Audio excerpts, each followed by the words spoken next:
You guys know one of my biggest pleasant surprise movies of the last number of years is Spider-Man Into the Spider-Verse.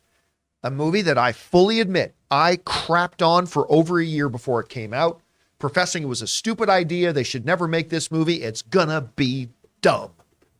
And I freaking love it. Yeah, It's so freaking good. And it's hard. There's not many. I could probably count on one hand over the past year or two of movies that I've been more excited about seeing coming out than the follow-up, the sequel, Spider-Man Across the Spider-Verse. Of course, at CinemaCon last year, they showed us like 15 minutes of it. Looked fantastic. They put out trailers for it, and they recently put out a new trailer for it. Now, here's the thing.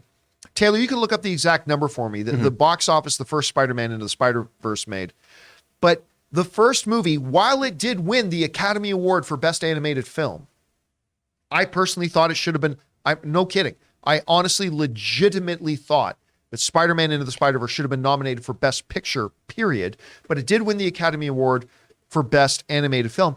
The reality is, though, that it was not exactly a smash hit. Do we got that number, Taylor? Yeah, it's $375 million worldwide. So it made roughly about Dwayne "The Rock" Johnson's Black Adam, but it made $375 million at the box office, which isn't bad, but I mean, it's not exactly a smash hit, right?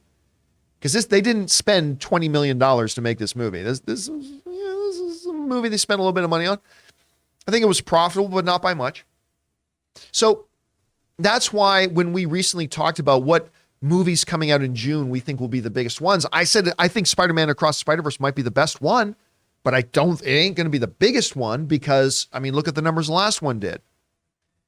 Well, according to a new report, the view numbers of that Spider-Man Across the Spider-Verse trailer just came out, like, outperformed some massive comic book properties and only coming in behind a couple of other ones. Let's take a look at this.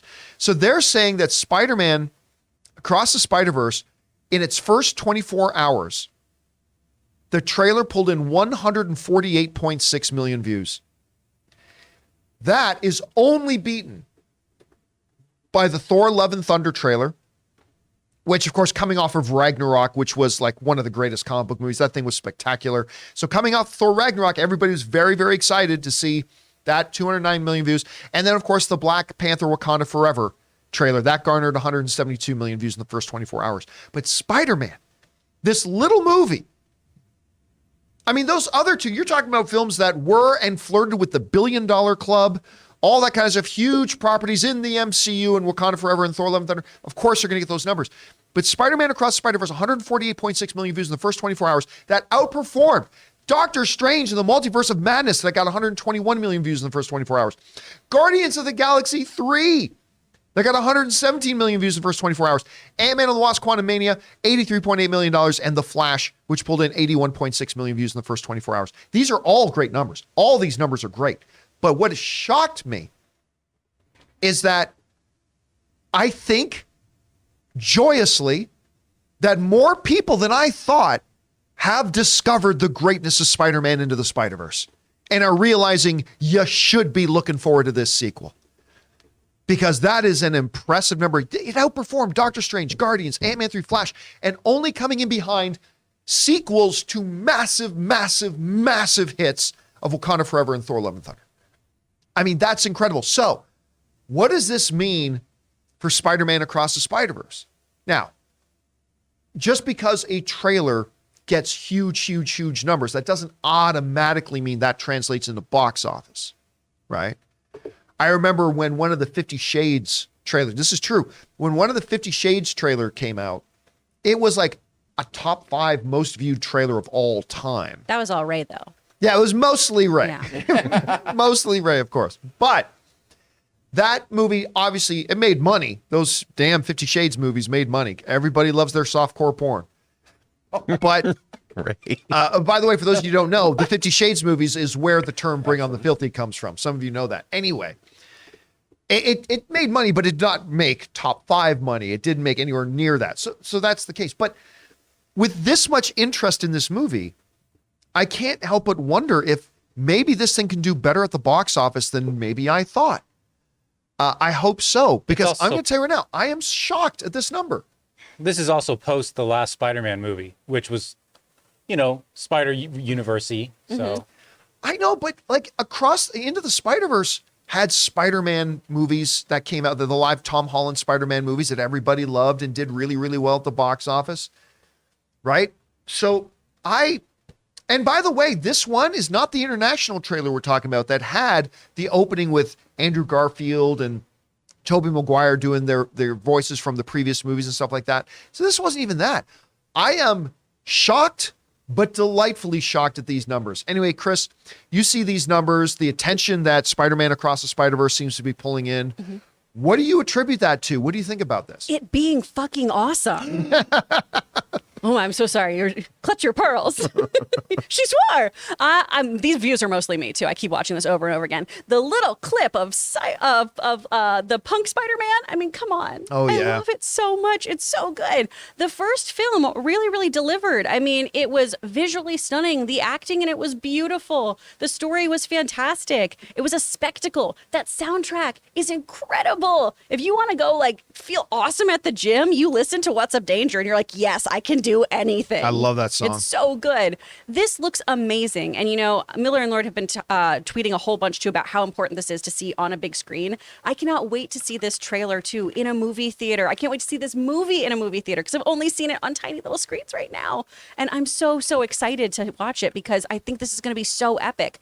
Spider-Verse is probably my favorite Spider-Man film. I'm in the weird minority where I like Spider-Verse and the PS4 Spider-Man game, I think are the best Spider-Man stories that we've seen. And so I'm really, really excited to dive more into this and see what the hell he did. Oh, I want to know how he screwed up. I am still holding out hope that we are going to get a screening of it at CinemaCon. I would love that. Because Sony, first of all, last year at CinemaCon, Sony did a very big, long presentation of Spider-Man Across the Spider-Verse. They brought out Lord and Miller. They showed the first 15 minutes of the movie. They did this whole thing. And Sony is also the company that came and brought Ghostbusters and showed us, did this big surprise, unannounced surprise, shockingly surprised screening all of a sudden of Ghostbusters Afterlife. That was not announced. They just dropped it on us in there. So I am keeping my fingers crossed that on top of Boogeyman, which I cannot wait to watch that with you, on top of Boogeyman and Joyride, which I'm super stoked for Joyride, and obviously The Flash, I really hope that the fourth one could also be a Mission Impossible from Paramount. I don't know. We'll find out, but I'm really, really hoping they show us this. All right, guys, question is for you. What do you think about this? Spider-Man Across the Spider-Verse. The first movie did not do great, and yet the interest in this thing's trailer outdid the interest that was in Doctor Strange 2, Guardians 3, Ant-Man 3, Flash, and up there with the likes of Wakanda Forever and Thor Love and Thunder. What do you think about this? Do you think this maybe indicates that there are a lot more people interested in this than they were in the first one the first time around? Do you think this will have a reflection in the box office? Maybe yes, maybe no.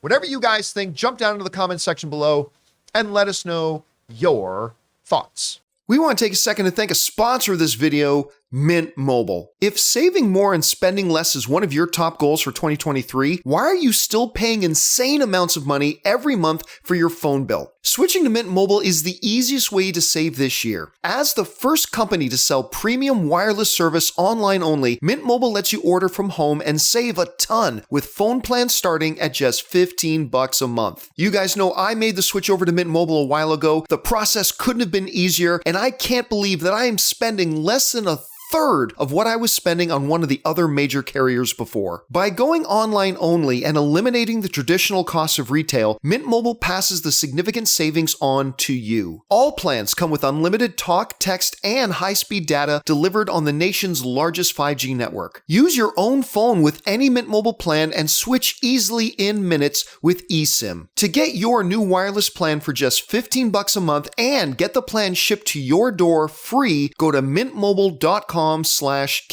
That's mintmobile.com/Campea. Cut your wireless bill to $15 a month at mintmobile.com/Campea.